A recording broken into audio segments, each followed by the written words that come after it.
So let's get into this control panel thing. It's something that's available only to you as an instructor. It's not available to the students. So we've seen these guys down here. Manage tools actually just manages that tool button that we turned off. And manage course menu we've already seen.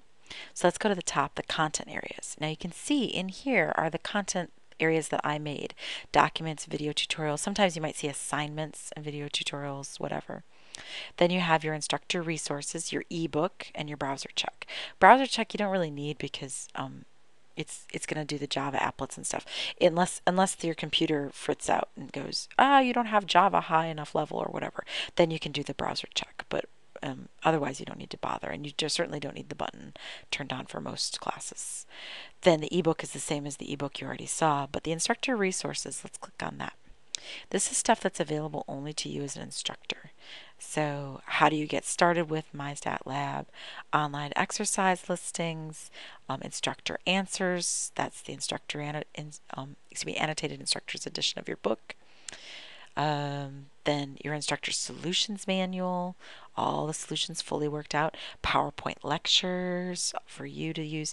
Printed test bank, very nicey nice, right? Mini lectures, little lectures on how to lecture on each particular topic, sections quiz, generator, right? All this good stuff. This is resources for you as an instructor that your students cannot see. You can see it's not seeable because it says item is not available, and it's this like gray color. That's because the whole dang button, the whole folder is not available. Now, if this is a course where no students are, for example, I create fake courses for myself all the time. Let me show you. So for example, I create a fake calculus course for myself, but it's no students are ever going to get into this. Then I could go ahead to the control panel and turn it on because nobody's going to care, right? Might as well leave the instructor resources on. Makes it easier for me to access, right? If no students are ever going to get into it, then what difference does it make to me? Okay, so I make fake courses for myself so I can get extra quizzes and extra homework and extra problems for myself.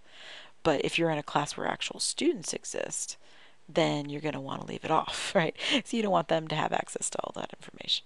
Okay, so that's the instructor resources. It's very, very nice. Now, then there are all these course tools, which are all CourseCompass course tools. This control panel you're looking at is the CourseCompass control panel. So staff information, tasks, sending emails, all this stuff, most of which you've actually turned off. Let me show you, manage course menu. Most of the stuff was available in communication. Let me go there.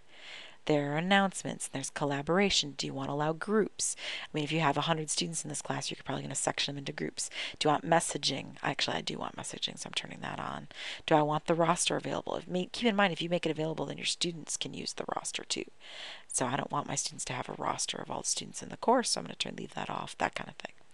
So when you look at the control panel, this little section right here is managing a lot of those tools, most of which you're not going to need or not going to use, especially in a face-to-face course. So I wouldn't really bother with most of them. If you do, by the way, have announcements, if you have announcements in here from your instructors, see, these are me, I made these, so if you copied my course, you'd have these sitting in here and you don't even want them.